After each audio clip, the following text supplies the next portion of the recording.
Live everywhere. Daily Co's Radio on netrootsradio.com presents David Waldman, Kagro in the Morning Show.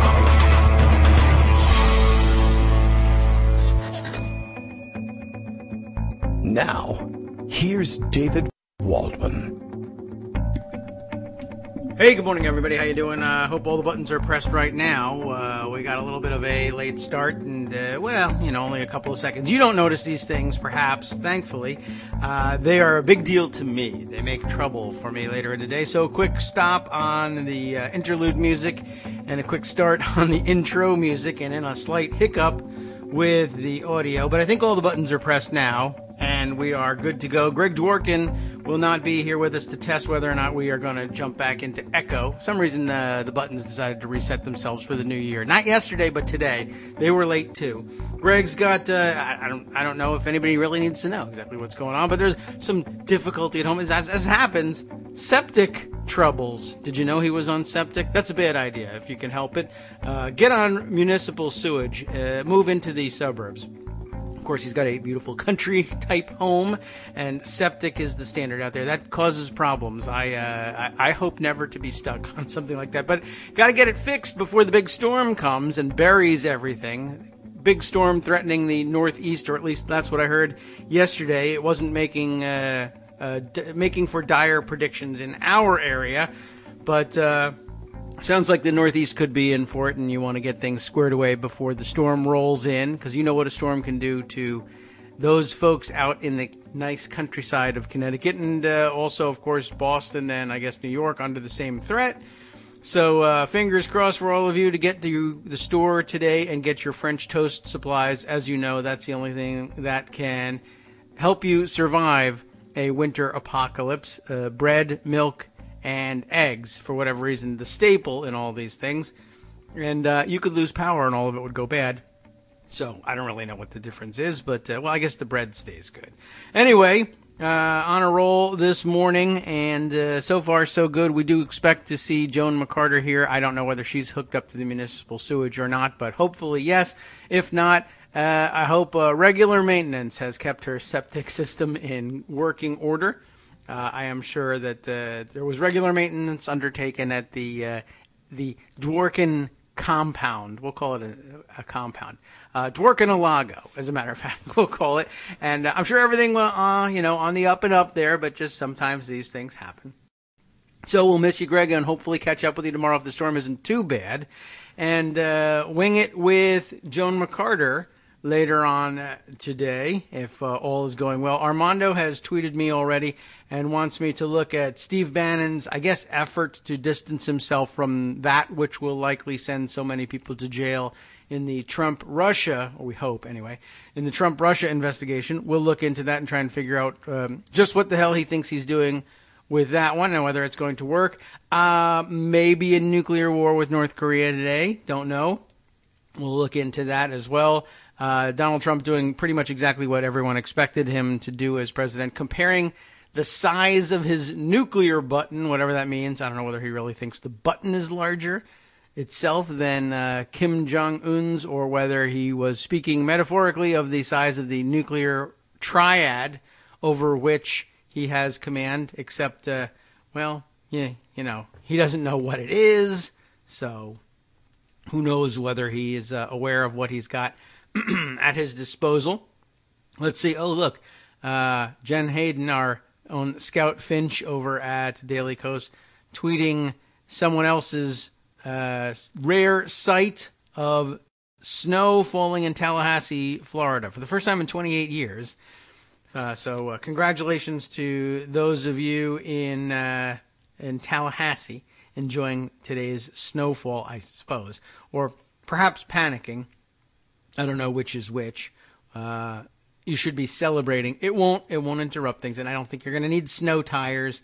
I don't think you need to worry too much about that. Let's see. Daily Coast Radio, as you may have guessed, is now live, thanks to Bill, also under, I guess, snowstorm threat, for tweeting out that message this morning. Kagro X, that's me. Hi, David Waldman. waving at all of you, informs us that my button is bigger than Trump's and Little Rocket Man's combined, so I win. Yes, size means everything, even if it's just the size of the button that you're talking about. Okay, let's see. Keeping up with information rolling in via Twitter and my texts in the morning. Everybody, please stop texting me unless it has to do with the show. That message going out to people not likely listening at the moment, but hey, if they were, they wouldn't have made those mistakes. All right, let's see. The morning chatter, besides the possibility of nuclear war, which I always like to discount if possible, is about this this new article coming out in The Guardian today, in which Steve Bannon, I don't know exactly what he's doing, but he's, I guess, looking to distance himself from what's going on in the investigation. Trump Tower meeting with Russians, and it's in quotes here, treasonous. Bannon says an explosive book. I recommend against explosive books always. I don't think they'll let you take them on a plane. Frankly, keeping explosives around the house, a dangerous idea. What is this explosive book? Well, I'll tell you. It's a book. It's not Bannon's book. He hasn't written it. He's given an interview to Michael Wolff, who has written this new book. Trump's former chief strategist, Steve Bannon, it says here in David Smith's entry in The Guardian, has described the Trump Tower meeting between the president's son and a group of Russians during the 2016 election campaign as treasonous and unpatriotic, according to an explosive new book seen by The Guardian. It's better to see explosives than say to hear them, I would guess. It's probably that's the order I'd put it in terms of preference anyway. I don't like to see explosives going off, but if I can see them in their dormant state, you won't hear them in their dormant state. So without any further information, we'll just state a preference for that then. All right. Where were we? Yes, Bannon, speaking to author Michael Wolff, warned that the investigation into alleged collusion with the Kremlin will focus on money laundering and predicted they're going to crack Don Jr. like an egg on national TV. That sounds like a good deal to me. You don't see a lot of eggs cracked on national TV, quite honestly.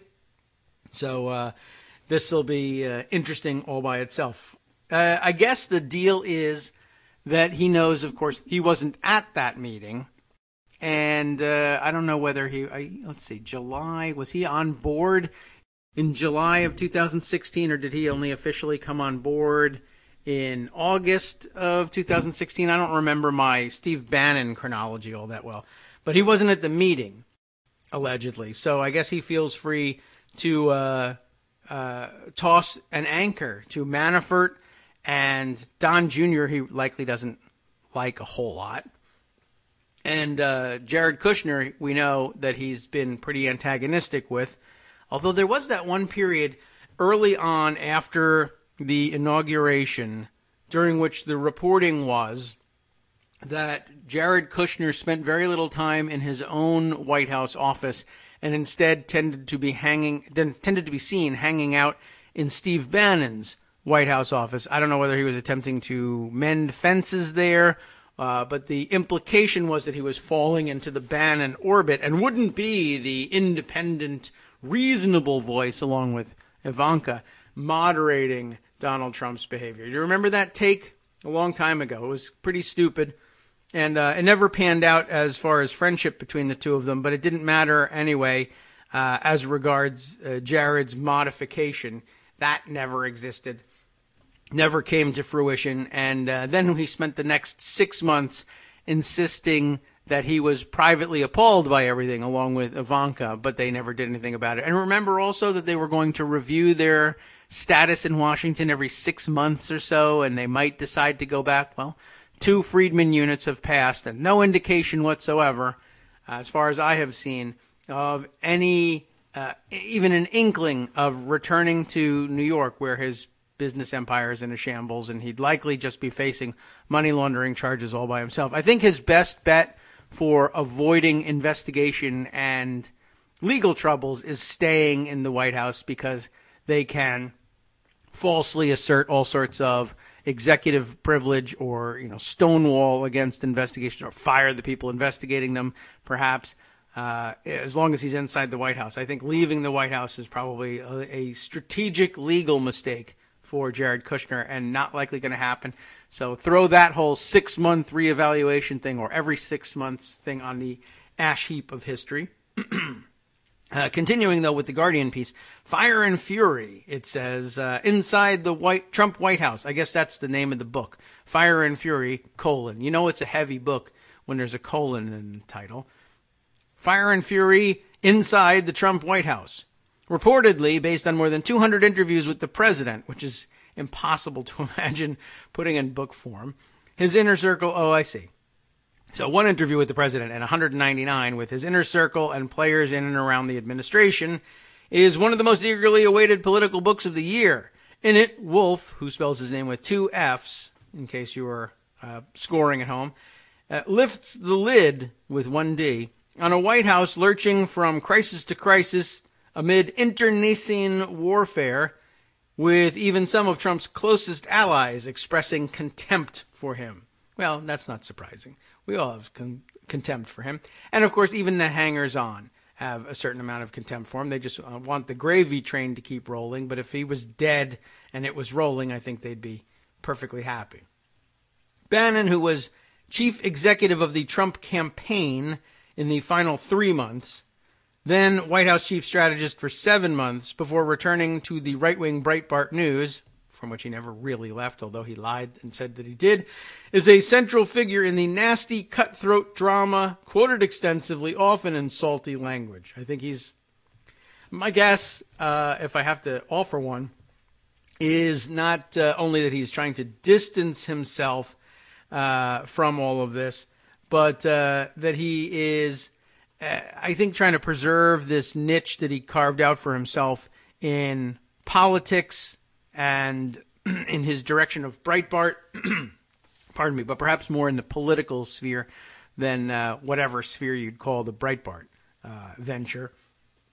But my guess is that he's still trying to create this idea of Bannon as insurgent populist, and Trump increasingly is dispensing with that as a strategy, I think, and retreating to his normal form and as a plutocrat and elitist. He doesn't deserve the designation of elite, but apparently he has fooled a lot of people into thinking he has a giant pile of money, and that sometimes passes for elitism in this country anyway. We're sort of enthralled by that. But it's become increasingly obvious that there's a parting of ways philosophically, I guess, between the two of them, to the extent that either of them could be described as having a real coherent philosophy. And I assume that it's Bannon's idea to, I guess at some point when Trump finally goes down, to portray him as having betrayed the white nationalist, populist economic platform that he imagined that he could have talked Trump into, or whatever exactly was going on in his head.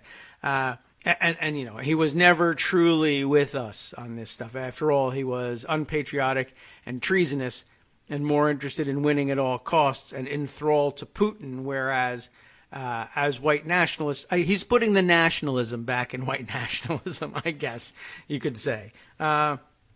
Let's see. Anyway, Armando, by the way, has texted to say that I guess his interest in this is in the Russian money line, and which, of course, as he notes, has been central to our Trump discussions from the beginning. Trump's turned to Russian money when no one in the U.S. would loan him money in the mid-2000s. We'll, of course, get to that, but there's a million layers to this one, including the one where we caution everyone once again to take anything Bannon says with a gigantic grain of salt. That's not to say that he's wrong necessarily about Trump and the figures surrounding him and what motivated them. But I don't think anybody listening to the show is going to be fooled into thinking Bannon's our friend in this, and that although he may ultimately help sink Trump, It's only that he's trying to basically push himself up on Trump's shoulders as he, too, faces drowning. So, you know, I'm happy if you drown Trump. That's great. And I think we could probably get rid of Bannon even a little easier than Trump. He's not nearly as charismatic a figure, although I assume those extremely close to him are more loyal to him personally than people are to Trump. But that won't matter very much. I don't think Bannon's the same kind of figure. But if he is, we should flush him down the toilet of history as well. And if you get the chance, please do it. So where were we? Bannon had been chief executive of the Trump campaign for 3 months, White House strategist for 7 months, back at Breitbart News, talked extensively to Wolf because he saw a chance to get himself in a book that would make him look important and central and, I guess, rescue his role as a political leader even if Trump goes down. He is particularly scathing about that June 2016 meeting involving Trump's son, Donald Jr., who he no doubt sees as an idiot, son-in-law Jared Kushner, who he hates, and then campaign chairman Paul Manafort, about whom he probably feels next to nothing, plus also Russian lawyer Natalia Veselnitskaya at Trump Tower in New York. A trusted intermediary, as foolish as it was to trust him, had promised documents that would incriminate rival Hillary Clinton, but instead of alerting the FBI to a potential assault on American democracy by foreign power, Trump Jr. replied in an email, "I love it." That was a mistake, wasn't it? The meeting was revealed by the New York Times in July last year, prompting Trump Jr. to say no consequential material was produced. Nothing ever is produced of consequence around Trump Jr. That's probably true. Soon after, Wolf writes, Bannon remarked mockingly, the 3 senior guys in the campaign thought it was a good idea to meet with a foreign government inside Trump Tower in the conference room on the 25th floor with no lawyers. They didn't have any lawyers. Even if you thought that this was not treasonous or unpatriotic or bad crap, he uses the S word because he's so salty, man, or bad crap, and I happen to think it's all of that, he says, you should have called the FBI immediately. Bannon went on, Wolf writes, to say that if any such meeting had taken place, see, he's hedging even against that. It should have been set up in a Holiday Inn in Manchester, New Hampshire, with your lawyers who meet with these people. Any information, he said, could have been dumped down to, say Breitbart. He does. Down to Breitbart or something like that, or maybe some other more legitimate publication. That's kind of funny. An admission all by itself. But, lay that alongside what's been said here, is that basically he's saying, well, it was unpatriotic, possibly treasonous, but here's how you would do it. You do it more secretly, and you let Breitbart, which I ran then and now run again and never really stopped running, and they work out of my house, which isn't even my house. I lease it probably for no money under very favorable terms, at the very least, from a mysterious Egyptian politician, which isn't treasonous or unpatriotic at all, I guess.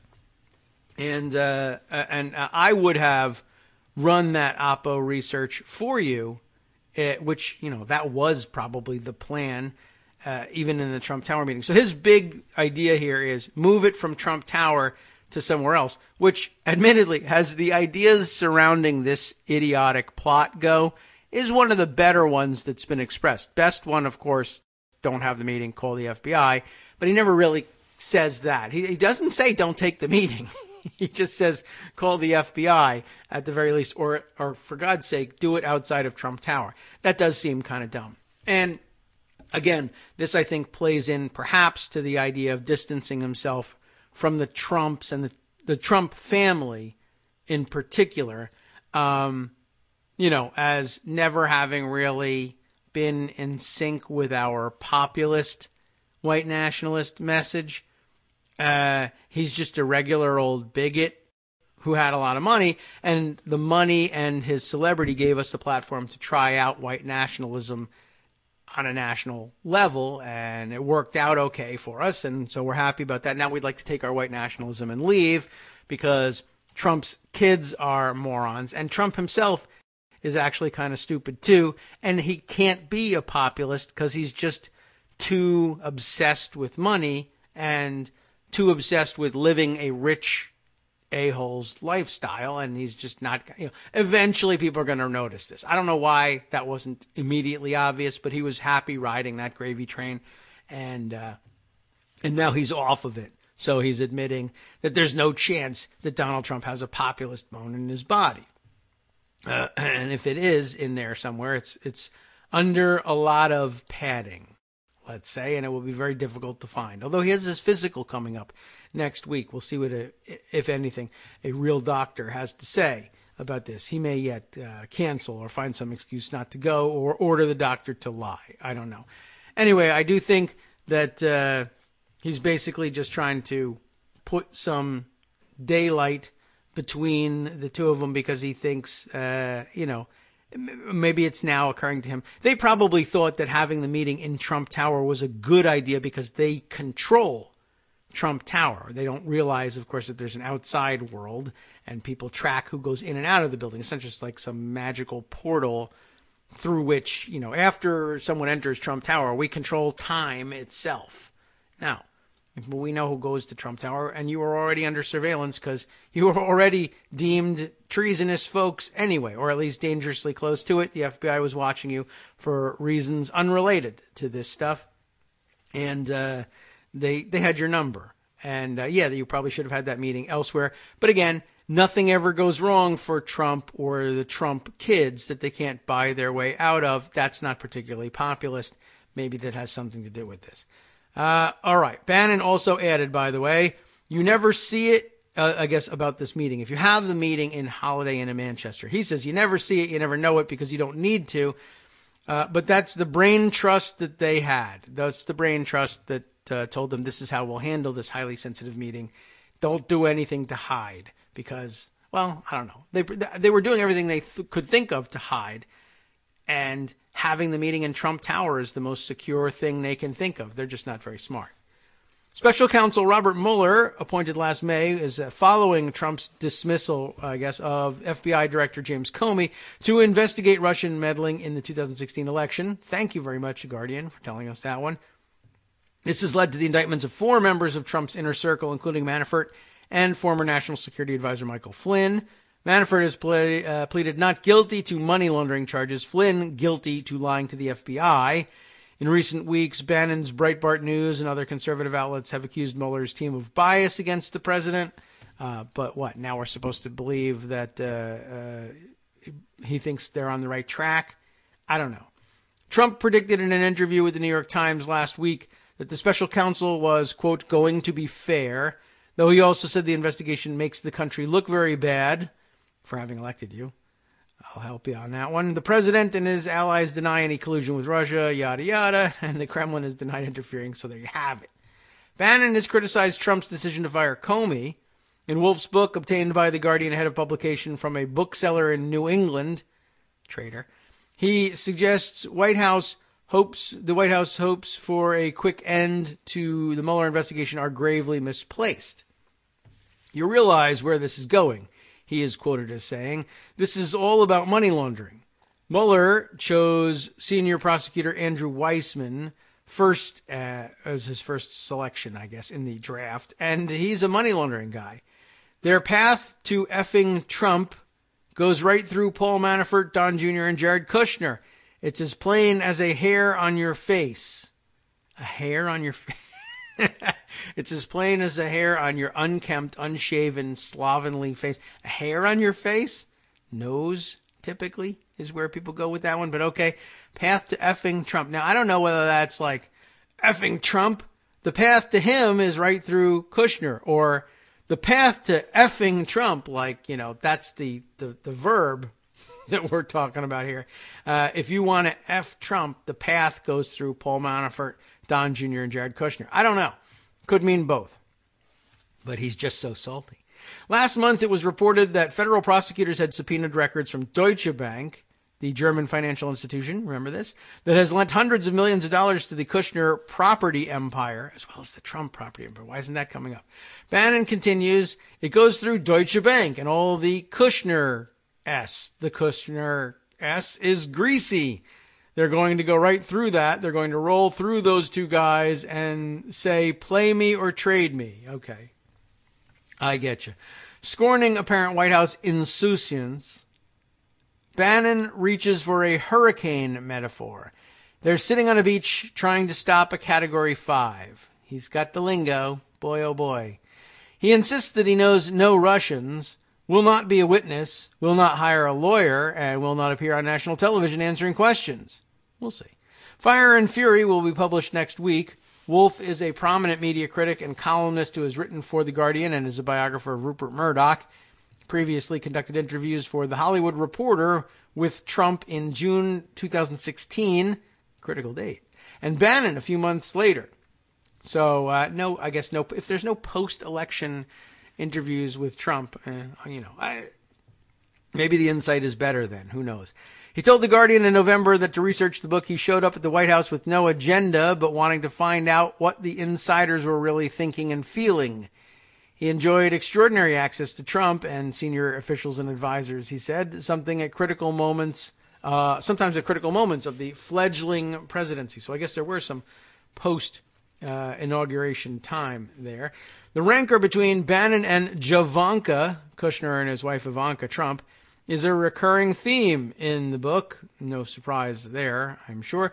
Kushner and Ivanka are Jewish, we are reminded, interestingly enough. Henry Kissinger, the former Secretary of State, is quoted as saying, "It's a war between the Jews and the non-Jews." Really interesting if that's the way they see it there inside the White House. Very telling. And that actually, Kissinger's probably right, but I don't doubt that setup comes from Bannon himself. That would be in keeping with his personality and what we know about it. Trump is not spared. Wolf writes that Thomas Barak Jr., we're still not sure how to pronounce that guy's name, a billionaire who was one of the president's oldest associates, allegedly told a friend, "He's not only crazy, he's stupid." Wow. That's a way to wrap it up. We'll be right back. Hi, it's me, David Waldman, your host for Kagro in the Morning, interrupting this little break to say thanks so much to all of you who are contributing supporters of Kagro in the Morning. Thousands of you are downloading the show each day, but fewer than 1 in 25 regular listeners are donating to help keep us on the air. For the money you'd spend on a single 3-minute iTunes song, we bring you 2 hours of great news and entertainment every day, 5 days a week. Patreon.com, Patreon.com makes it easy. You can find us there by searching KagroX or David Waldman or Kagro in the Morning or even Daily Coast Radio in their search box, and you'll be right where you need to be to make easy, recurring monthly contributions to support our show. Once again, thanks so much for your support.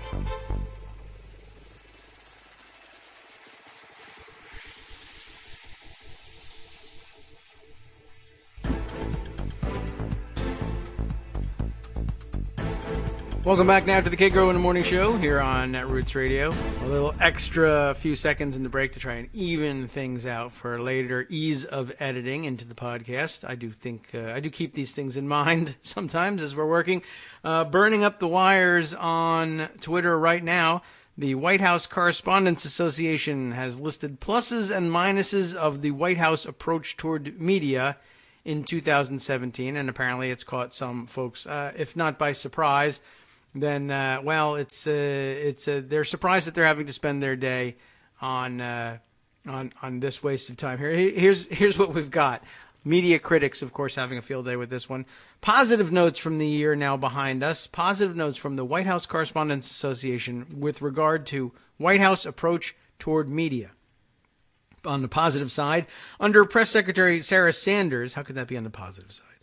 The White House returned to the long-standing bipartisan tradition, hallelujah, well, everyone loves long-standing bipartisan traditions, of on-camera briefings on a near-daily basis with a general exception on an ongoing basis with a general exception days when the president is making formal remarks. Okay, it's actually poorly written, I think, for the White House correspondents anyway. The White House also remains committed to on-record gaggles, hooray, on Air Force One as the default position. Whoop-de-freaking-do.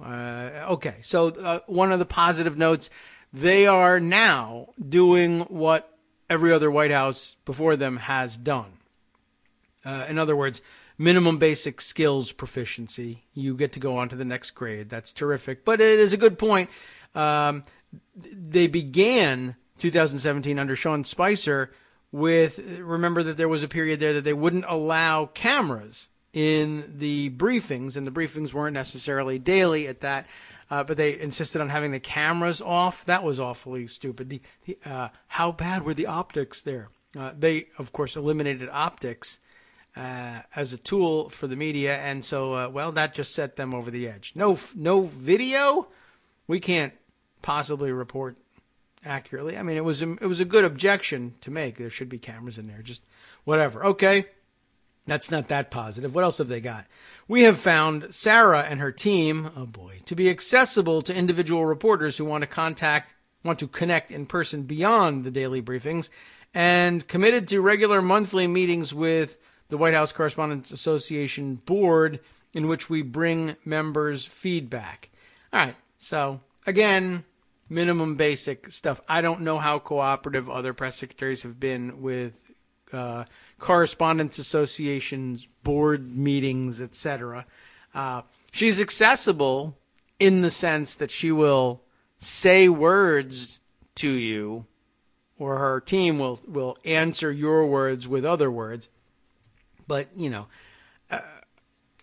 I guess it's the job of another document to evaluate whether, for instance, is this accessible if I say, is the president playing golf today? And I answer you, thanks for writing, hope the kids are well, how about the weather, huh? It's crazy out there. Listen, with regard to your question, no, he's having meetings and working all day from the golf club, but he's not playing golf. Well, there have been photographs posted on Instagram of people who are currently watching him play golf. And she answers again, a second time. How does she do it? Like Hope Hicks, right? She'll answer a second time. Well, he was outdoors, sure, but he was working. And maybe even offer, if she feels particularly guilty, she might say, well, you can get work done. Deals can be made on the golf course. But he's working primarily. If he chooses to work in a setting where he's holding golf clubs and swinging at golf balls, well, that's up to him. But they don't even go that far. In other words, I guess my question is it properly termed being accessible if you just lie about everything? Every answer is a lie and an evasion and the opposite of true. So, I'm accessible. Well, so's everybody else, right? I can just turn to my neighbor and ask the same question. And the answer will be just as valid as yours, except yours is an intentional lie. That person just doesn't know. But I'll just say, don't say I don't know or no comment. Make something up.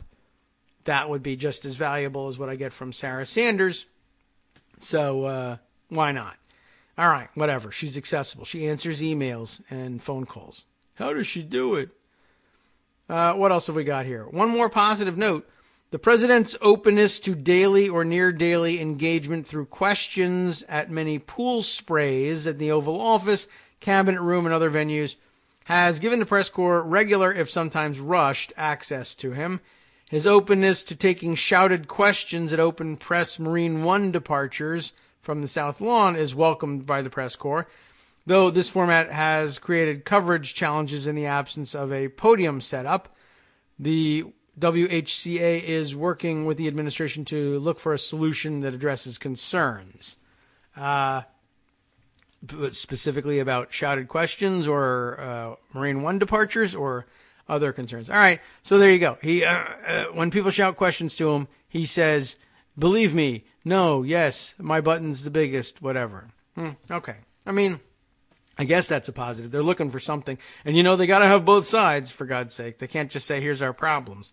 Areas for improvement on which we continue to press the White House. How do you like that? By the way, this is the setup of the memo, right? This is what they chose as their heading of part one, positive notes from the year now behind us.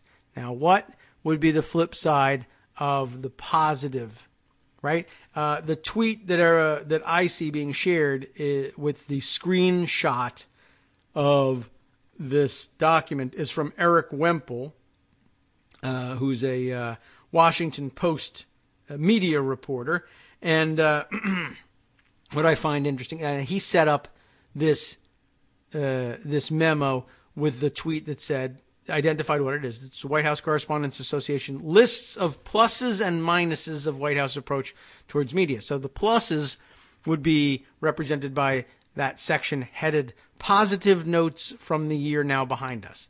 Now, the minuses, his word, not theirs, would likely then ordinarily, you would assume, be represented by a headline of perhaps negative notes from the year now behind us, or something to that effect. But gosh darn it if they don't put a positive spin on the negative. Got to have both sides, so therefore, let's only have the positive side. There's positive notes from the year now behind us and areas for improvement on which we continue to press the White House. Now, it's clear that they mean for that to be the negatives, but they won't say it. And that's interesting. Both sides, unless one of them hurts us. Public denigration of the free press is an area for improvement on which we continue to press the White House. Public denigration of the free press, rhetorical threats against individual reporters, rhetorical, okay, and news organizations, and inaccurate assertions that mainstream news outlets are not real, undermines the First Amendment and carries global implications. That's an area for improvement on which we will continue, perhaps, to press the White House. Area number 2 that we could possibly see a little bit of improvement in. The president has mostly stayed away from full format news conferences, which can give the public more information about his views on a range of subjects. That's right. That's why he's avoiding them. That's true. Let us not forget, though, that there was at one point like television not countdown, I guess, but count up clocks, the number of days, minutes, hours, seconds since Hillary Clinton had a full-on press conference, not just one of these shouted questions things or a gaggle on the plane, but a full format news conference. How long has it been? Where's the clock? I don't know. Too bad. Forget about it. Moving on. There's only 3 here. There are 1, 2, 3, 4 positive notes, but only 1, 2, 3 areas for improvement. Maybe because the first one was so generalized, but they'll be waving this document at Trump. He'll say, I got this memo. There's things that you say I need to work on. You guys are such liars. Well, look, there's 4 positive ones and then 3 in areas for improvement. So there's more positive than areas for improvement. So you win. This is a huge victory for the Trump administration. Oh, yeah, huge victory. Believe me. I'll tell everybody about it. Okay. Well, what's the third one? Pool and open press coverage on foreign trips has proven more restrictive in practice than envisioned in pre-trip planning discussions. WHCA is continuing to work with the White House to encourage firm negotiations with host countries early in the process. Okay, so they've been shut out of press access on foreign trips, and that makes them sad. And so, okay, that's pretty straight up. I don't really have that much to say about that one, except, once again, they're just sort of sheepishly putting it out there. But, this is a dangerous White House. If I'm not even saying they have to crap all over the guys, but if they state the problems accurately and honestly, they'll be accused of having attacked Trump and being biased against him. And they'll lose out on the, table scraps that they get now. So I guess there's some strategic value from their perspective in doing things this way. But it's not getting a favorable reception on Twitter, as you might imagine. Let's see. Also getting some attention at the moment on Twitter, Paul Waldman has the tweet this morning on the president's favorite show, which he doesn't watch because he doesn't watch TV. Of course, we're talking about Fox and Friends. Brian Kilmeade apparently speaking on the New York Post story about Mueller's grand jury. Yes, this is the new line of attack from conservatives. Their big concern, the big miscarriage of justice that they are hoping to bring to America's attention. The huge and obvious manifestation of Mueller's inherent bias against Trump. The grand jury, are you ready for this? Has black people on it.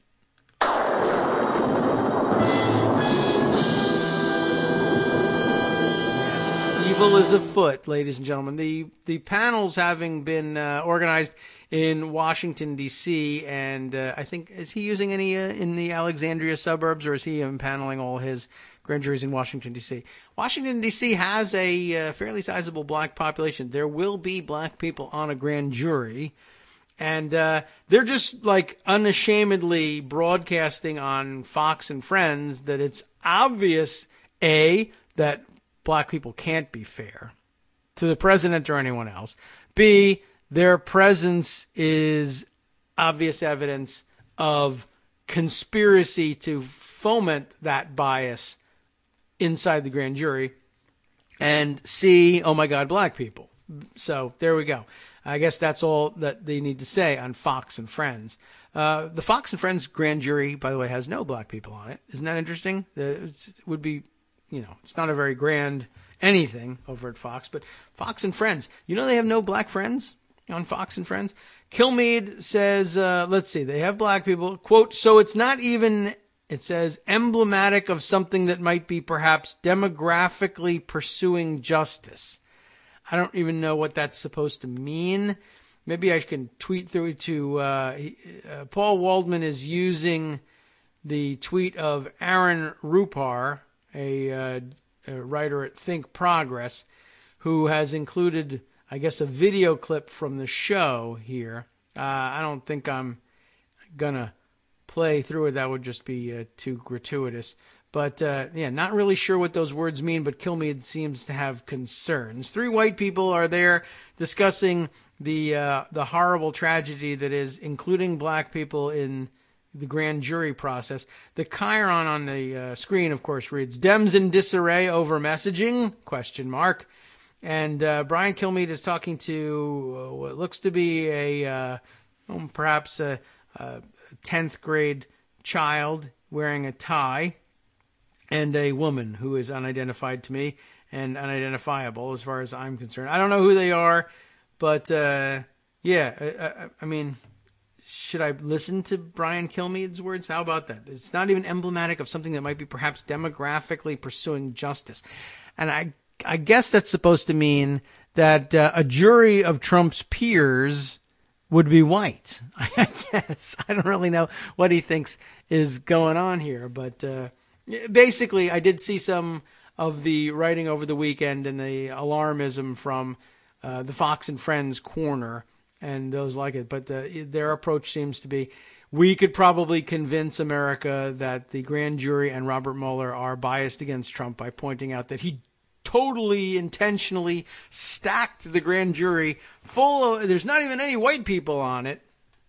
I don't really know what the mix is, but that's what they're going to go with because they are, of course, racists at heart, and economic anxiety never played any part in their voting decision, period. Okay, so that takes care of, I think, the chatter for the morning. We're up to speed on that. Mad Hatter has a comment on that issue. Kilmeade trying to gibberish his way to sounding smart. This is Fox, after all. That could probably be it. He missed the mark on that one, but it was a good try. Michael Musson's comment here. What's the difference between a press gaggle and a pool spray? Well, I'll tell you. For one thing, a press gaggle tends to take place on board Air Force One for some reason. I'm not really sure whether it happening on another plane would disqualify it from being a gaggle, but a press gaggle is the White House correspondents having an opportunity to informally shout questions and get answers from the press secretary, and occasionally the president might stop by and for the purpose of answering questions. A pool spray, as I understand it, a pool spray is really mostly a visual opportunity. It's a photo op. When a person drops by the White House for a meeting in the Oval Office or an event of some kind at the White House, and they have the regular press there, and then when they bring in the photographers to get video and pictures, just briefly, and it's basically you're supposed to come in there and you click all those whirring cameras and stuff, and it doesn't necessarily include time for questions. Sometimes reporters shout out questions. Sometimes those questions in the Trump administration and in previous administrations, sometimes they're answered if the presidents feel like answering them. But most often, if they don't feel like answering questions, the press secretaries just say, guys, it's just a pool spray here. There's no questions. Doesn't stop people from shouting them out. But it's really just meant to offer up a video component, pictures for the newspaper and video for the nightly news, when the president signs a bill or has, the biggest seller of Girl Scout cookies over to the White House, or the U.S. national hockey team, or whatever. That's what the pool spray does. At least that's my understanding of what goes on there. Let's see. There's plenty of other discussion going on here. Why is somebody discussing how many floors there are in Trump Tower? Is that of interest? Let's take a look at that one. Trump Tower is 58 floors. Trump claims it's 68. Trump's penthouse is 11,000 square feet. He says it's 30,000. Trump told a TV station on 9/11/01, you remember that date, that the fall of the Twin Towers meant he now owned the tallest building in Manhattan. We remember that story too. Why is that? I see. Size matters. That's a commentary on the button issue. James Hohmann tweeting that one around. James Hohmann, national political correspondent for the Washington Post and author of one of Greg's favorites, The Daily 202, because that, everyone knows, is the area code in Washington, D.C. Everyone knows that now, anyway. So that's what's on Hohmann's mind this morning, and not a bad track to be on. It's pretty true, that whole size matters bit. He's really into it.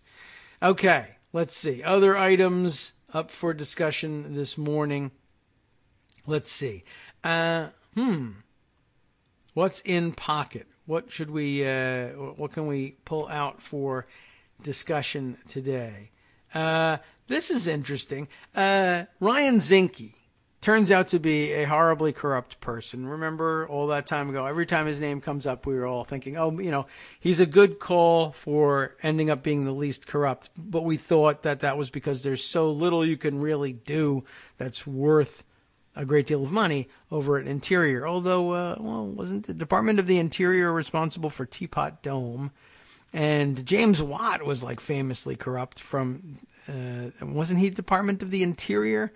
I think so. Anyway, I don't know. It's been a while since the Interior was a controversial place, but Ryan Zinke is changing all that. Why? He's revolutionizing something, blah, blah, blah. The latest entry in this story is Trump's Interior Secretary seems to be a nexus between shady government deals, private spies, and white supremacists. This is the reporting over at Raw Story. Travis Getty's having written this up, and I guess inspired by some writing on Alternet about this. I don't know how vetted this story has been among the traditional press, which requires, I don't know whether I really don't know what the standards are over at Raw Story. I know they sometimes get out ahead of things, and it usually pans out because it's based on sometimes a lot of traditional media reporting, sometimes some of their own as well. But they do tend to jump out ahead of the game on things here and there, and sometimes turn out not to be right. But I'm curious whether this is where we're headed with Zinke. There's some reporting in the mainstream traditional press over the last couple of days about still more problems with Zinke. Last we brought his name up, we were, I think, talking about his very expensive helicopter rides all over creation. And I guess having been called out for spending far too much money on expensive helicopter rides to get him from important work-related absences from Washington, D.C. back in time for important horseback riding mandates with the vice president. Having been criticized, I think, fairly on those issues, I guess they were concerned about leaving a paper trail behind documenting how much money he was wasting from the department budget on helicopter rides. So I guess he started to look for new areas to tap and steal the money from. And I guess he came up recently with, do we not have this here? So I know we'll have to look this up and put it in the summary if I don't. But I feel like this story is here somewhere in pocket. But at any rate, he was tapping the wildfire prevention funds in the Department of Interior budget in order to cover the costs of yet another round of very expensive helicopter rides. This time, I think he was touring the national monuments and national parks whose boundaries Interior had agreed to reduce so as to facilitate the availability of mining rights to various corporate interests. And I guess he wanted to take a helicopter tour of it before. Let me see this beautiful land before it's totally destroyed. I don't know what the interest exactly was, but I would say that it's generally speaking within the purview of the Department of the Interior to inspect these lands from time to time, especially when something is happening, a transaction is happening with them. But, he ended up spending $30-something thousand on helicopter rides around these places, and he took it out of the Wildfire Prevention Fund, which is, A, an amazing misappropriation, and B, awfully callous, given that we've been having historically widespread trouble with wildfires this year, and it looks to only be getting worse in the future. I think the Interior Department was sincerely sorry at having been caught doing that and has said, oh my goodness, it's improper and will absolutely do something about it. He's also been in the news, of course, with his dumb story about changing the flag at the Department of Interior and wanting the flag raised and lowered when he enters and leaves the building. He's apparently ex-military, and so I guess he figures that's something that, a military tradition that maybe that he wants to carry over into the Department of Interior. By the way, he also, when we were talking about the goofy, over-decorated challenge coin that Trump had issued for himself to give away to the troops. Apparently, Zinke has insisted that the Department of the Interior needs a secretary's challenge coin as well. I don't know how that compares to other administrations in the past. My guess is that the Secretary of the Interior doesn't usually maintain a challenge coin. But again, because he's ex-military, maybe he collects them and he thought, I'd like to give some out and the chances of me being president are nil. So maybe as Secretary of the Interior, I could do that. And if you're into challenge coins, I guess it might be of some interest to you. Although thinking of it from a soldier's point of view, I don't know how many of them are really going to want to memorialize that time I met the Secretary of the Interior. But I don't know. Cabinet Secretary is a big deal. I don't know why a soldier would be meeting one, but if it happens, it happens. Anyway, apparently he's also now going to be, at least over at Raw Story and Alternate, they are having a look at his relationships with, all sorts of weird and shady people. Let's take a look at this article and see what we can glean from it just before our break. Trump's Interior Secretary seems to be a nexus between shady government deals, maybe like those Whitefish Energy guys in Puerto Rico, private spies I don't know about, and white supremacists, of course, we do know about, because also Whitefish, Montana, a hotbed of that too, unfortunately, and much to the chagrin of the good people of Whitefish, Montana. It is the home base, believe it or not, of Richard Spencer. Let's see. President Donald Trump's Interior Secretary seems to be this nexus, as we mentioned, all based in a Montana town. That would be his hometown. Interior Secretary Ryan Zinke, a former Republican congressman, has links to each of the troubling national stories out of Whitefish, the tiny rural town where he grew up, reported Alternate. His office insists Zinke has no role in securing a private contract for Whitefish Energy to rebuild Puerto Rico's energy infrastructure, right? The small company, which has only 2 employees, or at least had it, won that $300 million contract, like war dogs, to restore power to the U.S. territory. Thanks for reminding us. But Puerto Rico's governor canceled the contract on October 29th after FEMA expressed significant concerns about the deal. Zinke's son briefly joined a friend who worked a summer job at one of Tekmansky's construction sites, and Whitefish said the son worked as a flagger. I guess Tekmansky, he was one of the guys running Whitefish Energy. He's the CEO, Andy Tekmansky. The Interior Secretary is also linked through his sons to a notorious part-time resident of Whitefish. That would be white nationalist Richard Spencer, head of the National Policy Institute, reportedly friends with Zinke's 2 sons. That doesn't really look all that good for anybody, does it? That's some bad optics. According to journalist Wayne Madsen, the alt-right figurehead moved to Washington after Trump's election to be closer to the Zinkes, really, and another friend, senior White House advisor Stephen Miller. A little bit more dangerous than Zinke's sons, I think. Spencer's allies threatened to march in Whitefish, where local residents called on the white nationalist's mother to disavow her son's racist activities. I don't know how that went, but I don't think she did it. The Daily Stormer website promised 200 armed skinheads would defend the Spencer family's honor in Whitefish, if there's any of it left. But the march never materialized, and so there was no call to determine whether or not the Spencer family had any honor left, I guess. The march never materialized, and counter-protesters and local residents were ready to address it, even if it had. Let's see. Zinke has his own troubling links to white supremacist groups such as the Council of Conservative Citizens, the neo-Confederate group that inspired the Charleston church gunman, apparently. And he endorsed the Montana State House candidate who was active in a white nationalist group, which we'll talk about after this short break.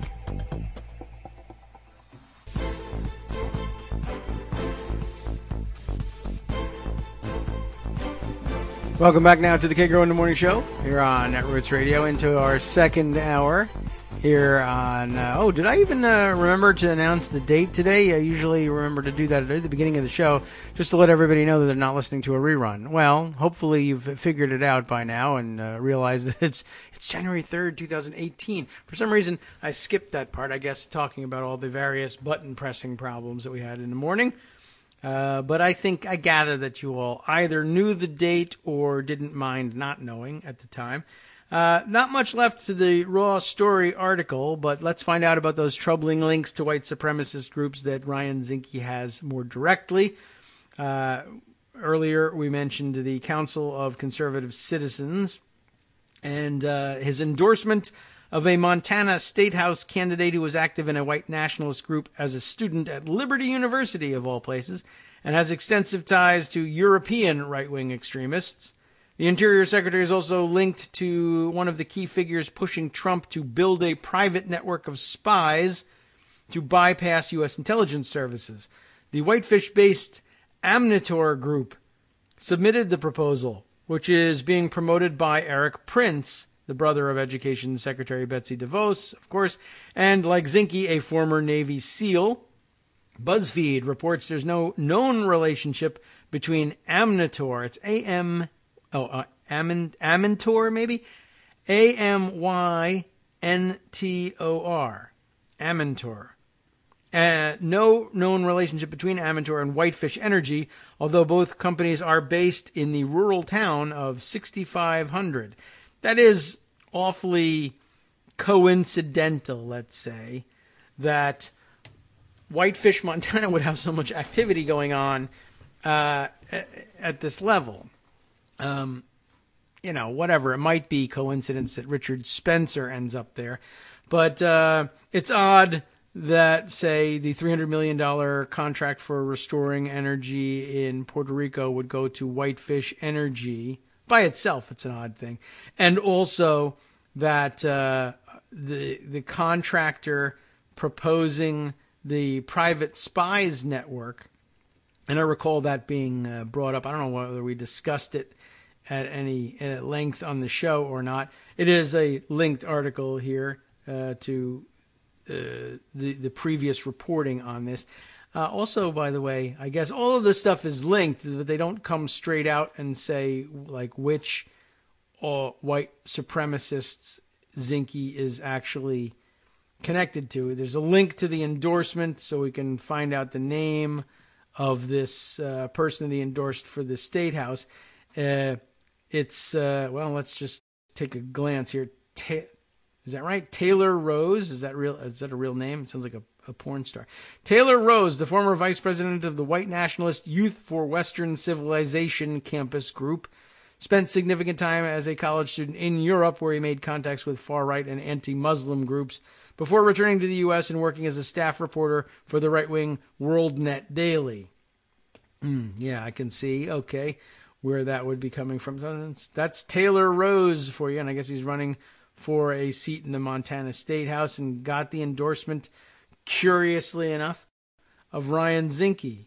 So, interesting. And as they said in the original article that we were just reading, no known connection between the people proposing the private spy network and Whitefish Energy, except everybody knows everybody, apparently, in Whitefish. That was actually a quote from Zinke from earlier. It was included up top of this this piece. We just skipped over to get to the meat of some other things, but that's what he said. Whitefish is a small town where everybody knows everybody.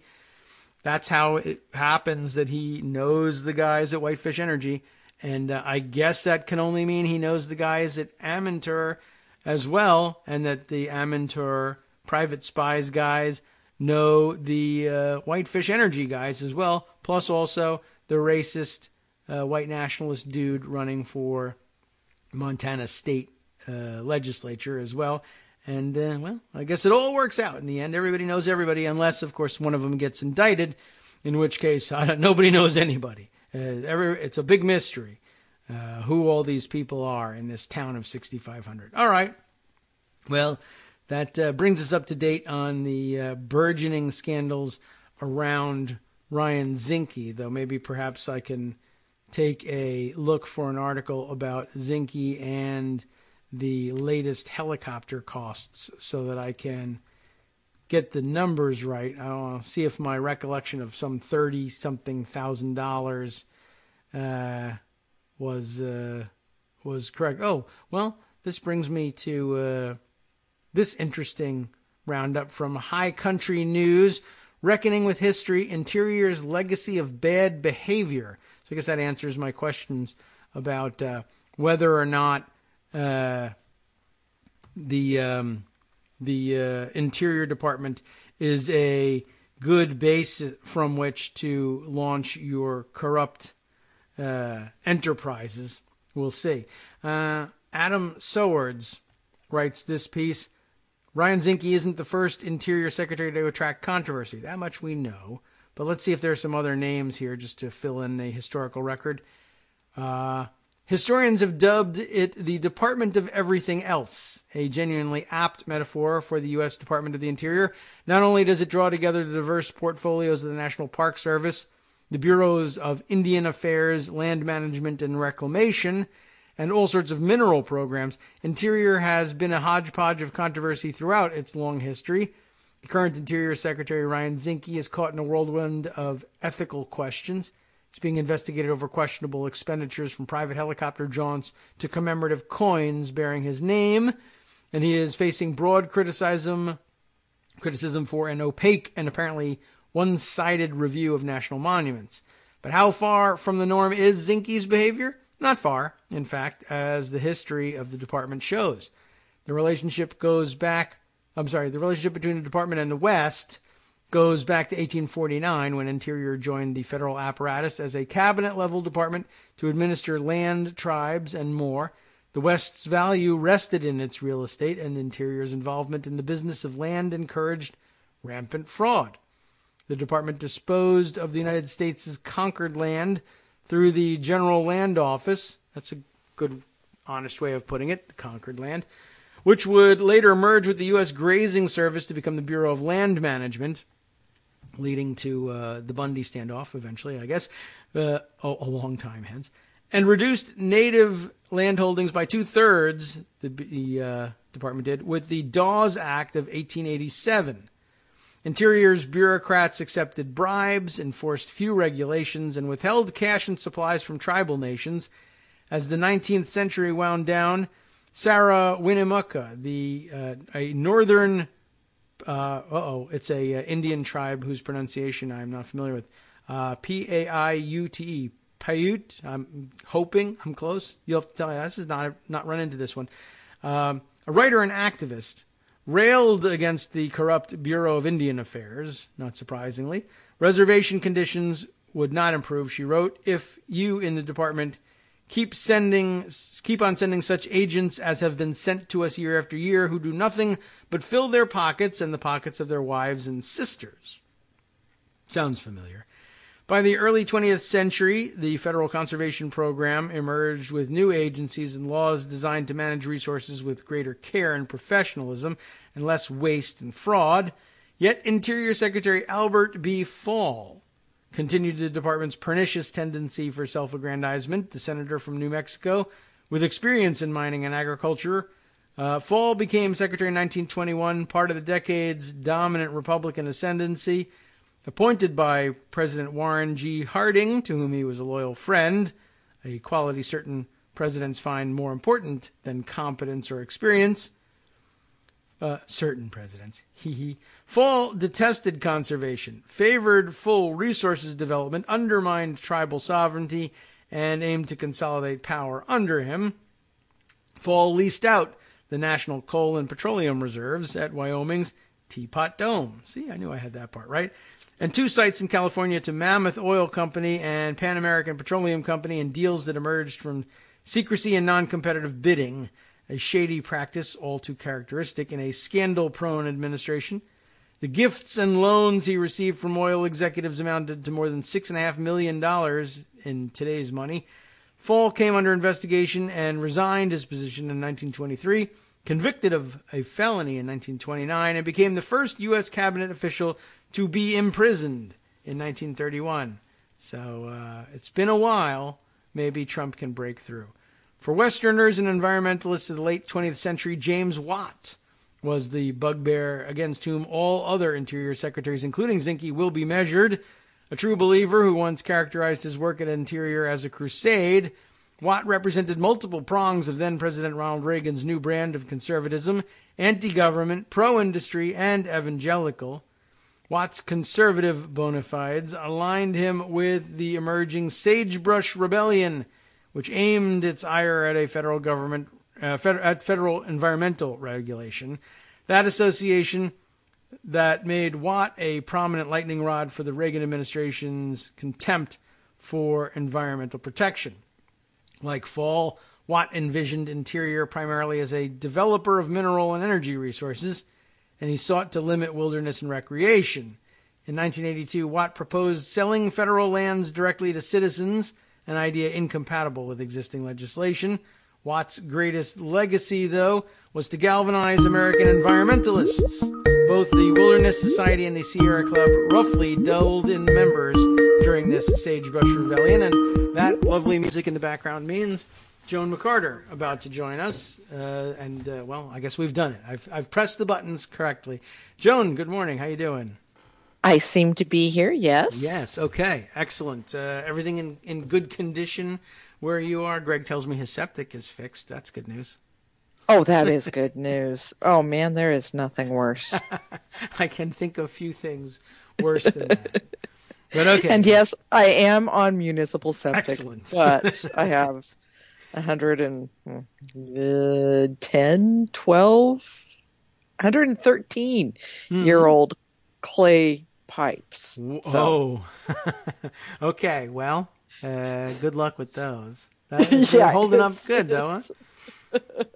I don't know. Keeping them in the ground, clay underground, it tends to work out. There's Egyptian pots. Have I mentioned that I live in the city of trees? Oh, okay. So yeah, you're going to have root intrusion every once in a while. I know all about this. We haven't had that problem in my area, but there's all sorts of products and services out there that you can get to reline broken pipes when there's tree root intrusion. Some fantastic inventions out there. But we'll cross the bridge when we come to it. Yes. That's not I was what we came here interested for. in hearing you talk about Department of Interior because, Yeah, you're it kind of a affects Westerner. a lot of stuff where I live. You need to have Tim on sometime to talk about all this. Yes. Well, that was it looks like the first half really of this article was clearly informed by the Native American experience in all this, and that's that also. By the way, Paiute. Paiute. Okay, are there Paiutes? Where are the Paiutes? I'm Paiute. thinking Wyoming, Colorado. Okay. Yeah, I haven't run into that one. Yeah. But, I'm not Western, not by a long shot. And Utah. Okay. Oh, Ute. See? That makes sense. Paiute, Utah. I get it, I think. That might not have anything to do with it, but it'll be an easy way to remember it, if nothing else. Thank you. You're welcome. For bringing it up. Yeah, this was an interesting take, and I figured High Country News would be a good place to start on that. High Country News is an excellent source for folks looking for news about the interior West. Yeah. And to some extent the coast, but mostly the interior West, which doesn't get a whole lot of coverage otherwise. Yeah. So they've done us a favor in filling things in here and reminding us of Interior's history, and I think we hit the high points and all that in terms of the corruption. Teapot Dome, James Watt, that pretty much does the trick. Well, because of its unique position in covering almost all of our natural resources, except this is weird, Forest Service, which is under Department of Agriculture. That is weird. Yeah. Yeah. There's a lot of money to be made in Interior. Yeah. And that's always been the battle. The forces of suck it all out of the ground versus the forces of preserve it. Yeah. So you see these wild swings between Democratic and Republican administrations over just that. Pretty clear delineation between, just how they see the mission. Republican Interior Secretaries apparently see the mission as administering the giveaway of natural resources to private interests that will exploit them and turn them into cash. That's sort of the Republican mission, period. Nothing new there. Just it's a bad idea from, our perspective and the planetary perspective.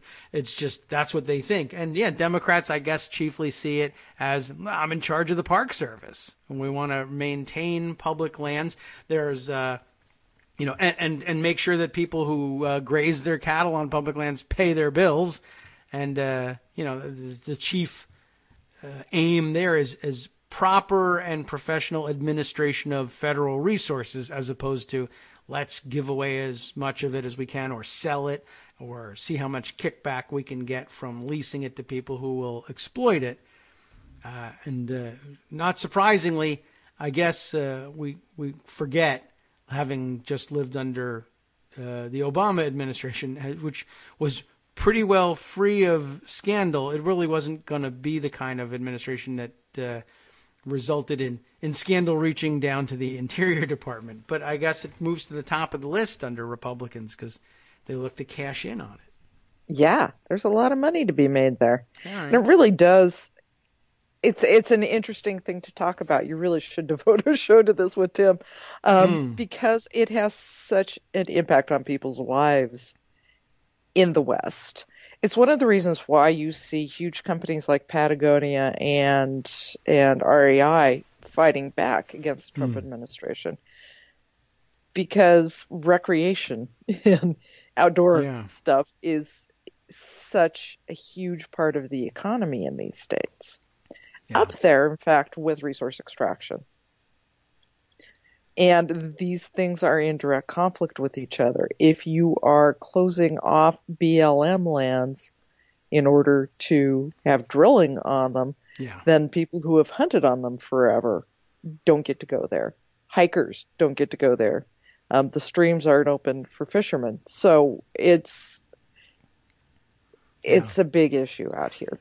Yeah, we're just discussing early last week, I guess, the one of the other decisions about mineral extraction rights in the border waters, the Canoe area up in northern Minnesota. That came up too, and once again, a big giveaway of mineral extraction rights. And I was familiar with the area because it's the Boy Scout high adventure camp up there, the Northern Tier adventure camp that the kids from all over the country work all year, odd jobs to save money to go canoeing in the border waters and this pristine wilderness and amazing open space that I guess will now be in trouble. I guess Rex Tillerson didn't hear about it, and he didn't mention this to the Boy Scouts at their jamboree. I'm destroying one of your 4 national camps, but Yay. Maybe news will trickle down to them eventually. But yeah, everywhere that they seem to be at work, destroying natural resources and public lands. It's harder to see the impact here in the East, where the reserves are smaller and further away from populations. Yeah. And not as integral to the economies. Yeah. Just sort of the way of life. Right. They're By nice the way, places we fly to. Yes. all of this is still resting upon the General Mining Act of 1872, which has not been substantively revised since 1872. Wow. So just putting that out there as something that maybe someday a Democratic Congress would want to look at updating to provide better protections for mining. our natural resources. Seems to have changed a lot since 1880s, 1840s? What did you say? 70s? 1872. 1872. Yeah.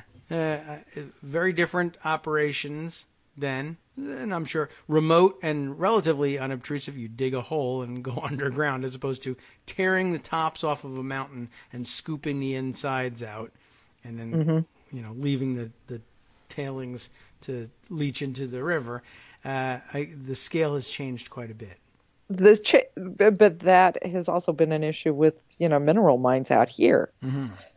They do leave tailings, so they do poison the water. So. Yeah. Anyway. Yes. I love talking about the West, as you know. It's a good and writing opportunity about to do it, and hardly have any opportunities these days because we have a stupid Congress. Yes, and they're keeping our attention elsewhere, and also the president, might have nuclear might war. At any time push his big button. Yes. Yeah. Big, huge, believe me button. It's hard to remember to focus on issues like that. But every once in a while, a story gives us the opportunity to do that. And we're glad when you're on hand to remind us of what else the same stories can lead to. So what are we dealing with in the East in Congress? They're back, and we have some new senators. Well, we have new senators being signed in today. Yes. Signed in? Sworn in. Sworn in. They'll Sworn sign is the book, the word. True. Doug Jones in Alabama and I need to remember her name. Yes. Oh, right. Our new Minnesota senator. Our new Minnesota designee. Senator. That's a good. We should probably catch up on that. We'll grab it while we talk about it. Yeah, I'm going to have to hear her in the roll call. So. Yeah, right. When you listen, we'll see when does she come up in the roll call. We'll find out. This is really bad. Yeah. I did have a rather busy few weeks at the end of the year last year, so I don't feel, awful. And, that wasn't even the chief news when they were saying when they were naming her. We were all really wrapped up in the news of Frank and his departure and not really paying attention other than, it's a Democratic governor, so we're going to be all right in terms of the vote. But I was going to say her last name was Smith, but I thought, no. That can't possibly be right. Can't be. Tina Smith. Yep, that's it. That should be fairly easy to remember, and hopefully she'll make a mark, and we'll never forget again.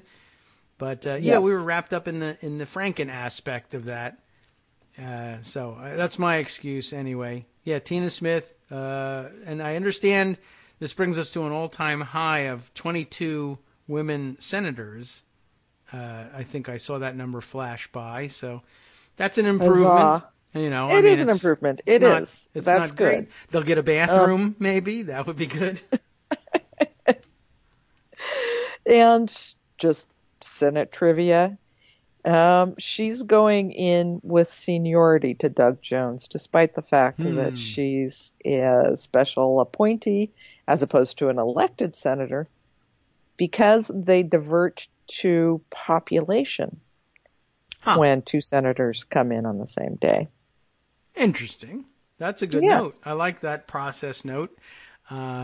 Yeah, if you ever have to settle a tie in questions of seniority, that doesn't come up that much anymore. Pure seniority for that much. I wonder what they use it for.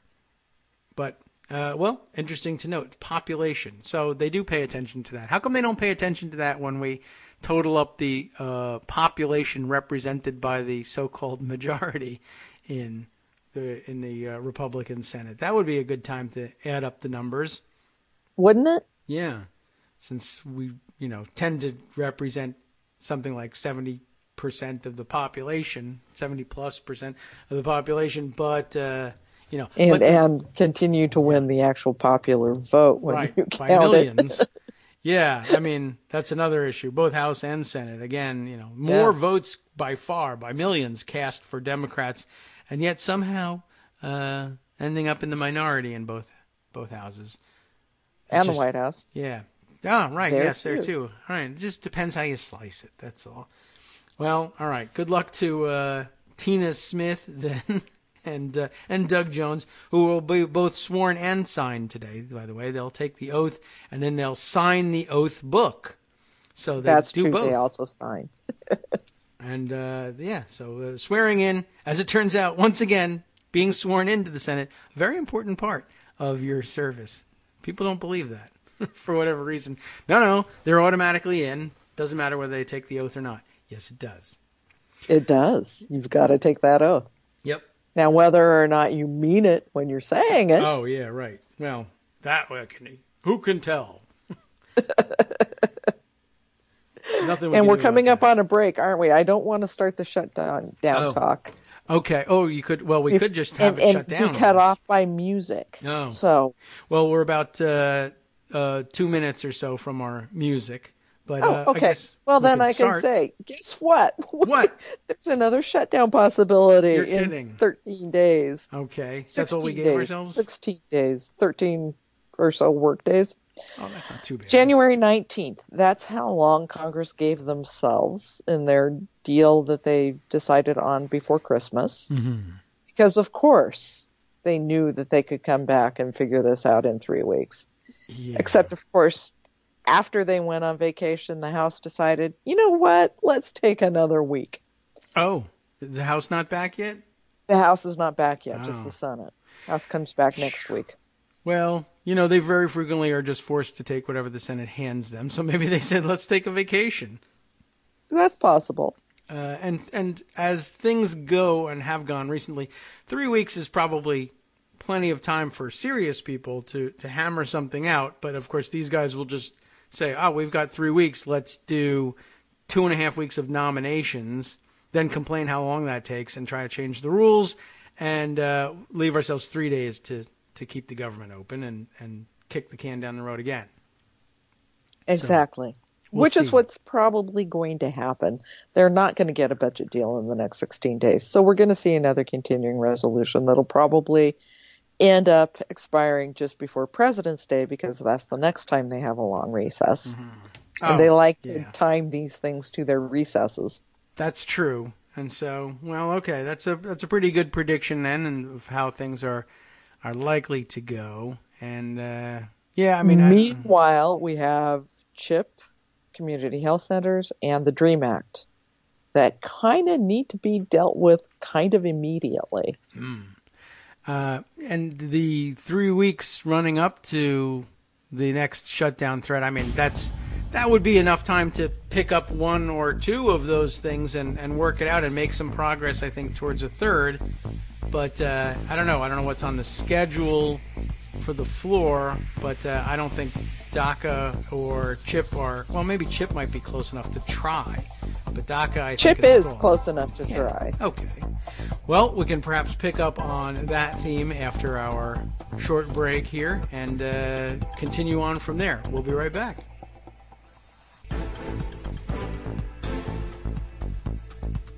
Welcome back to the Kagro in the Morning Show here on Netroots Radio, our serious music, as Joan calls it, playing us back in. I won't use that terminology if Bill O'Reilly ever joins us on the show. He doesn't know what that means. So don't give him that kind of jargon. We return, though, with Joan McCarter, our senior political writer, rounding up the restart of Congress, our second session of... what are we in? 115th Congress? I think so. Losing track. Nobody really knows. But, and it's just like the first session. In fact, it is the first session. We're talking about all of the same stuff because they can't do anything. Yes, or they're unwilling to. As well, they are also unwilling to. So, yeah, we're looking at another potential shutdown. And... this is going to be a big test for Democrats. Actually, it's a point where Democrats need to think about how much they will be willing to use the threat of a shutdown in order to get stuff that we need to have done. Like figuring out the status for the deferred childhood arrivals kids, the DREAM Act, and the Dreamers. Right now, nearly 14,500 kids have lost their protected status, have fallen out of status since Trump decided in September to stop doing the program.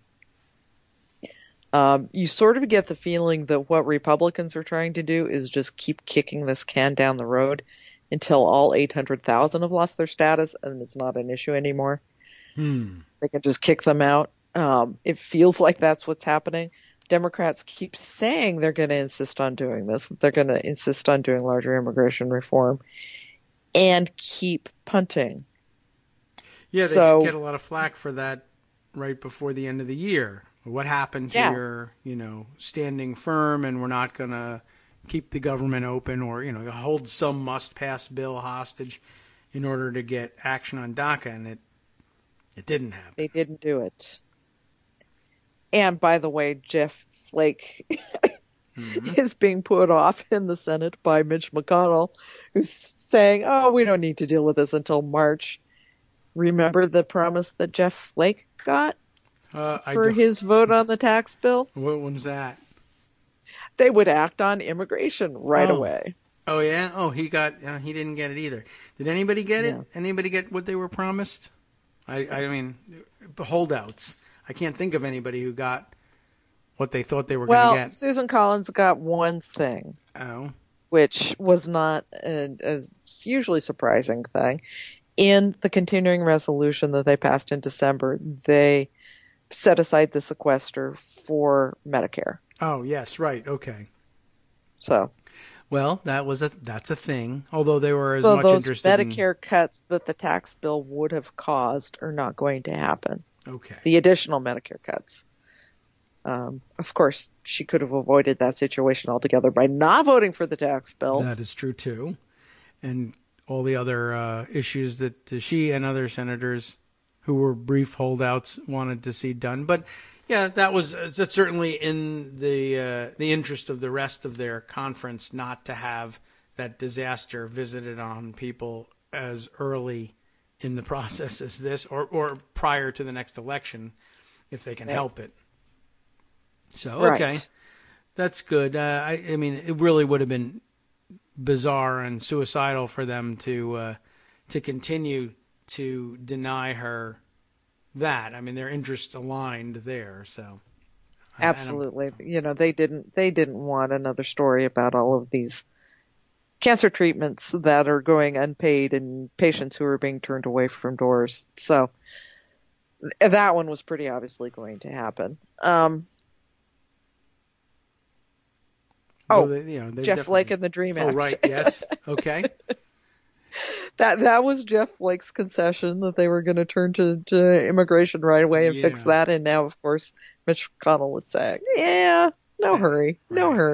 That seems like a not as good a bet as the Medicaid. Not as good a bet, no. And again, back to Democrats and whether or not they will actually shut down government over this. Yeah. When they've got the people on their side. Yeah.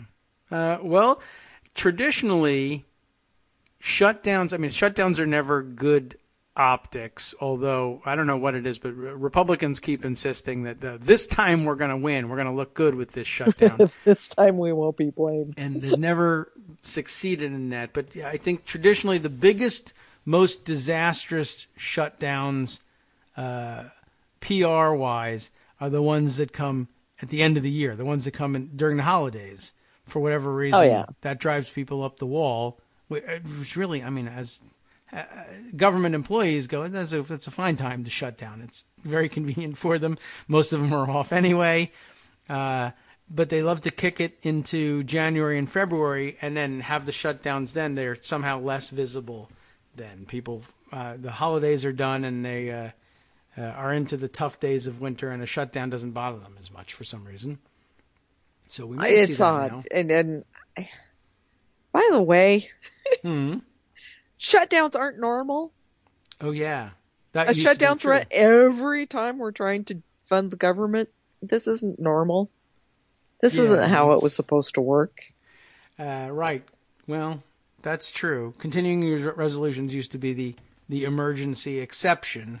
They are now, of course, the typical method of, and they've funded the governments for entire years during the past couple of decades. The last 10 years, really, it's been pretty regular. That's what people think of as regular order, I guess. Yeah. It's become the new normal, and that means things are pretty much broken. Yeah, that's true. I don't know if I can think of the last time. They've solved things without having to go to continuing resolutions at certain points in the past, but I can't recall the last time that, say, for instance, every one of the appropriations subcommittee finished their work and had their appropriations bill handled individually on the floor. I don't know if It's been years. Yeah, I'm not certain it's been done in modern memory. They sometimes will get 10 done and then throw 2 or 3 of them together, depending on how many.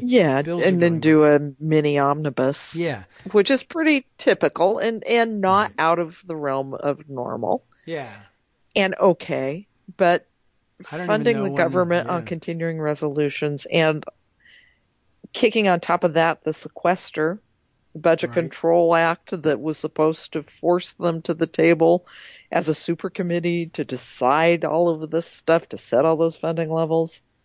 Yeah. That was 2013? I think. Right? Okay. I'm losing track of those dates. Yeah, it's all a blur.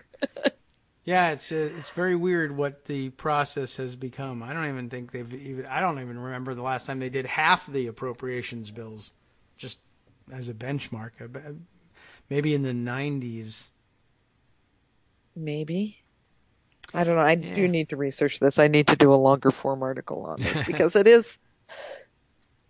it's just part of the scariness that we're operating under now. Not as scary as Trump and his big button, but right. Well, that just wipes everything. That's the point of the button. Wipe everything out. Wipe everything out. Nothing else matters. But really, how our government functions versus how it was supposed to function, how it was set up to function, it's kind of an issue. Yeah, definitely true. And we're still find ourselves suffering under the ill effects of being able to use reconciliation for stupid ideas like increasing the deficit, for one thing. Right. And watch for the next one, because this will be coming, and Oh. it'll probably be, again, Obamacare repeal and destroying Medicare or. Oh, using it Not again Medicare, for Medicaid. Okay. I'm sorry, Medicaid. Okay. That they would make a target of reconciliation? Yeah. All right. Well, yeah, I hadn't given much thought to what might come next. I was just sort of thinking of it in terms of, that being a relic of the Budget Act, but the rest of the budget process that the Budget Act outlined has gradually fallen apart, and it's become standard practice just to leave it apart and limp from year to year. And the one thing, that was written into there, like, okay, for emergency situations only, we'll have this reconciliation procedure put in. Now that has become regular yearly use. Reconciliation is attempted almost all the time now, where that used to be a rarity. And the regular appropriations process and finishing a budget on time, et cetera, that's all the rarities. Yeah.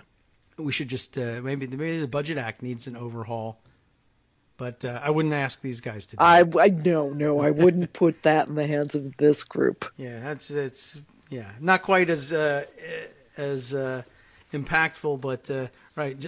It's always a bad idea to allow them to reform anything. It puts me in mind of their calls for constitutional conventions. No. No, we don't want to do that. There's a lot of work that needs to be done, but don't let these guys do that.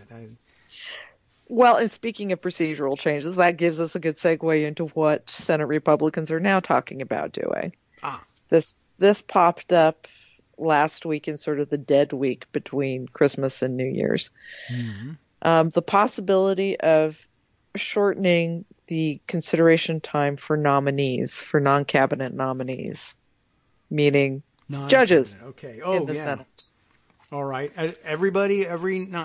Judges too, but I assume everybody non-cabinet, that would mean, undersecretaries, et cetera, who also need consideration in the Senate. That's not clear. Okay. So they're talking judges. They're talking primarily judges, I think. And they want to shrink post-cloture debate time from 30 hours to 8 hours. Okay. And for district court nominees below circuit court, so circuit court would go from 30 hours down to 8. Oh, I see. District court would go from 30 hours down to 2. 2. Okay.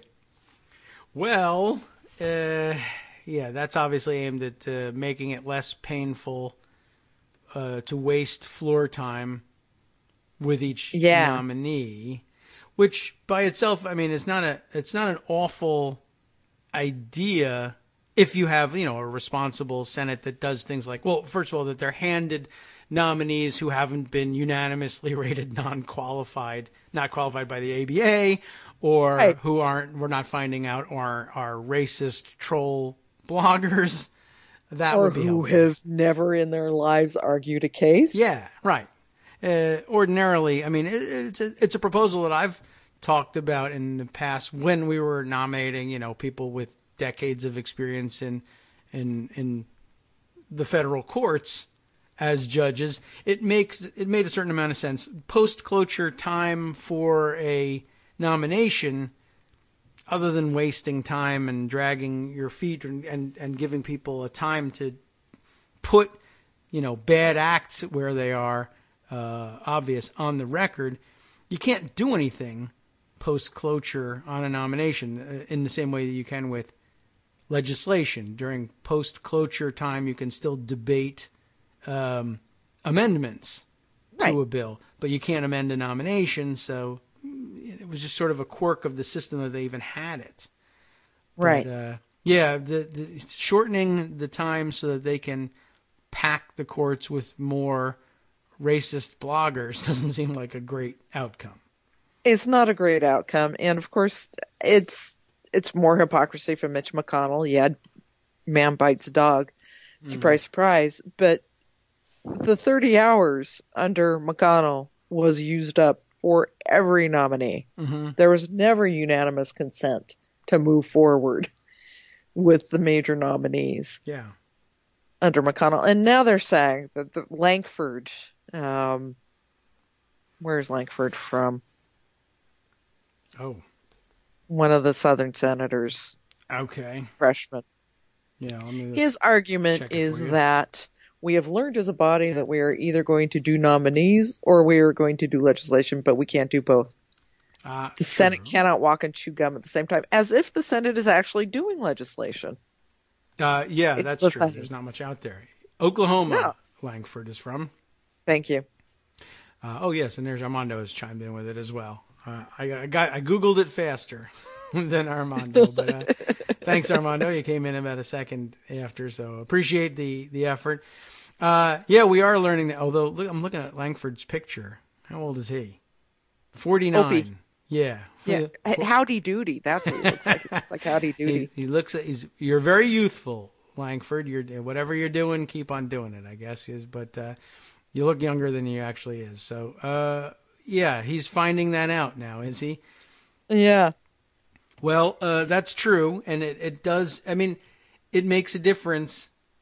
But these are the rules that everybody has had to serve under. And believe it or not, very recently, the Senate was able to both handle nominations and major legislation, and that happened largely because the nominees were qualified. You could trust, to some extent anyway, the Judiciary Committee to have thoroughly vetted these candidates for the bench because, of course, they had been vetted properly by a White House that cared that they were qualified and normal people. And then they would have hearings, and you could rely on them. Whereas now you get results like Republican senators on the Judiciary Committee grilling these nominees, revealing them to be totally incompetent and, so far from qualified for the task that it's laughable, and then voting for them in the committee to report them to the floor, as opposed to, well, why don't I send up a flare here? And you know what? We can preserve our precious floor time if Republicans in the Republican majority on the committee don't vote for nominees, then we can dispense with the long drawn out floor fight on the guy everybody knows he's a waste of time. As it happens, this particular nominee ended up withdrawing anyway and did save them the floor time. But, say no. That would be a good option. It's the other side of the card. Just flip it to the red side. There, do your job. Yeah. Yeah. Because that would be a great way to preserve floor time for consideration of the vast reams of legislation that you're almost certain to be bringing to the floor at any time. And if you're at a loss, CHIP, DACA, you name it. There's plenty of stuff. We could bring it up. CHIP, by the way, CHIP. And here we go back to Orrin Hatch, who decided he would not run for re-election, announced that yesterday. As we all know, because Orrin Hatch keeps talking about it on the floor, CHIP was his idea.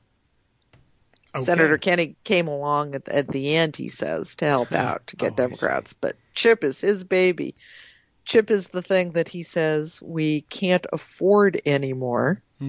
Not since we decided to pass a $1.5+ trillion tax giveaway to the wealthy. CHIP is the Children's Health Insurance Program, and community health centers are kind of Hatch's thing, which he has been happy to toss aside. But now that he's retiring, maybe he's decided, okay, I've got to protect my legacy a little bit. I've got to have something other than this awful tax bill.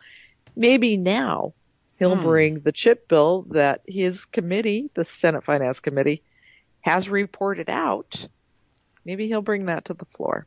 They'd have time to do that. That would be nice. That's true, and that opportunity exists.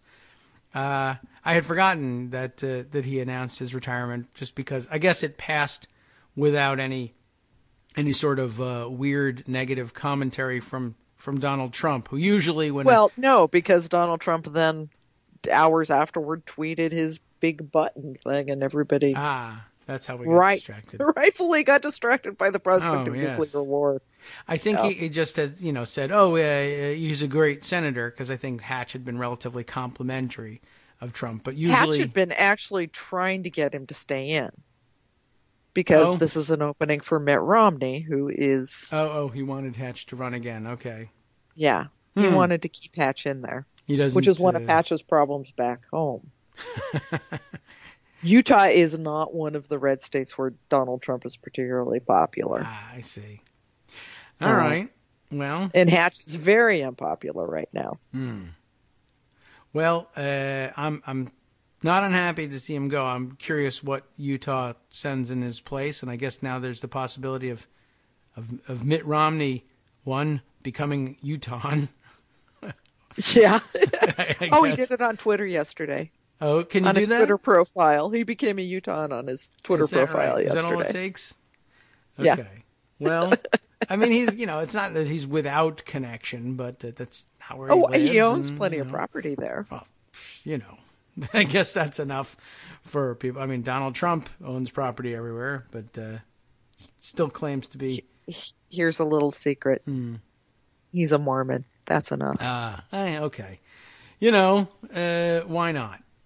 And he owns property, and certainly he's spent plenty of time there and organized the fantastic Olympics. And it's Winter Olympics time again, so the timing is great for him. And, nostalgia. Yeah. We'll see what... it's terrific. We'll all get to say that again. We'll see. I don't know. Do you think he's up for doing it? Has he... I mean, I guess if he changed his Twitter profile, that's pretty serious. Yeah, he's very serious about this. He wants it. All right. Well, why he wants it is unclear. You don't want that headache, but okay. It's the last place I'd want to be. Right. Well, no, I'd rather be in the Senate than the House, I guess. Okay. Yes. Maybe. Maybe. I think so. But yeah, generally speaking, retirement probably a fantastic experience for him. You're rich.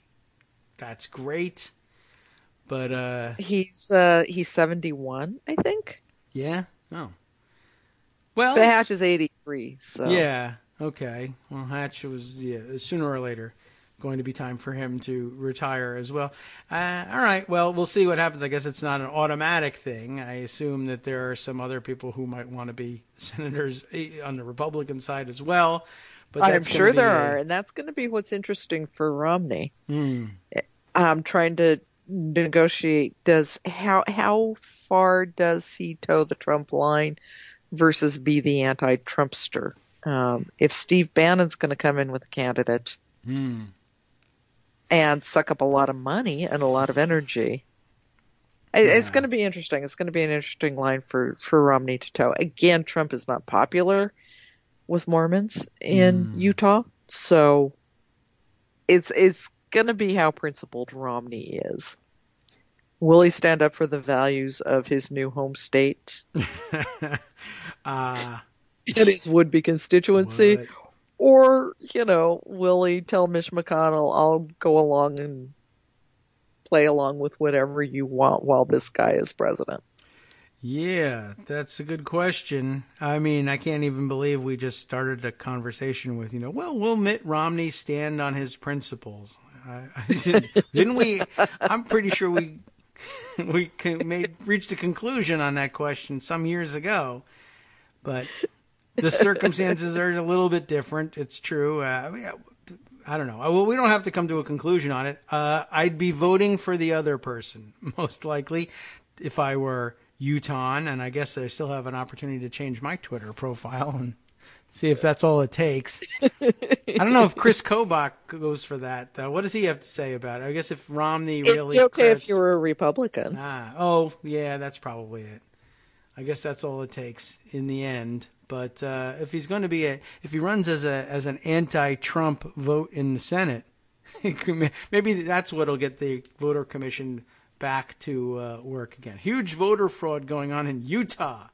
The candidate for Senate isn't from Utah. I don't think he's going to care particularly. No, probably not. He says he's too busy because he's getting sued too much anyway. So he hasn't been at work lately, which is fine. Keep suing him. Yeah, absolutely. Keep Chris Kobach from doing anything. Yep. So maybe we should come up with a lawsuit against him. Right. If we can't I'm sure we can think of something pretty soon. Any word on Evan McMullen? Is he interested in running? We have that I have question heard posed to us nothing here. about him in this one, which is interesting to me. How do you run for president and not Senate in your state when an opening comes up? And I guess the answer is I wasn't really running for president. I was protesting Trump, and that's fine. But we'll see. It would be hard to run as a Republican for Senate with Trump as president. Yes. Well, this is the same. It's the same position Romney's going to be in. Can you go against your majority party and your president and get elected? Yeah. Interesting. And I guess if he may be well positioned to try to do it. I mean, he's wealthy enough that if he loses, fine. If he wins, you just say, I'm only going to do this once, maybe. That's serve one term. I'm here to make Trump's life miserable, and they're going to punish me horribly in the Senate. But how do you get the people of Utah to say, yes, I want to send a senator who's going to be constantly on the outs with the majority party, even though he's a member of that majority party, and bring home no bacon whatsoever? Yeah. Wouldn't it make more sense then to just go ahead and vote for the Democrat? That would be a good choice. You could certainly do that. I mean, you'd end up with the same answer, perhaps, but at least everybody would understand this stance a little bit better. Oh, it would be interesting, though. I mean, I think the reality is obviously the odds lie in the favor of the Republican, particularly if it's a famous one like Mitt Romney. And you'd still have Mike Lee dealing. So I don't know. I'm wondering. Yeah. How do you punish the state if although Lee has occasionally stood in opposition. He has on national security stuff, on privacy stuff. He hasn't been singled out by Trump. I'm trying to think what else Mike Lee is. That's probably about it. But yeah, I think that's it. He's sort of occupying the Rand Paul mostly space. He hangs out with Ted Cruz, which I don't understand. But well, that's hard to understand for anybody. But all right, well, we'll have to see how this plays out and watch the elections coverage as we move closer. It's going to be a fun year, I hope. Well, I hope so. We could use a fun year and a recovery year at that, and hopefully we're celebrating at the end. So hopefully we are. We're just working toward November here. Yeah, seems like it's always the case. There's a lot of nonsense going on out there that we are covering on the front page of Daily Kos. Oh, okay. A lot of strange things.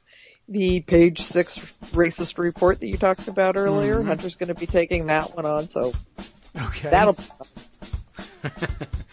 What else might, were there any others you wanted to get in before we wrap things up?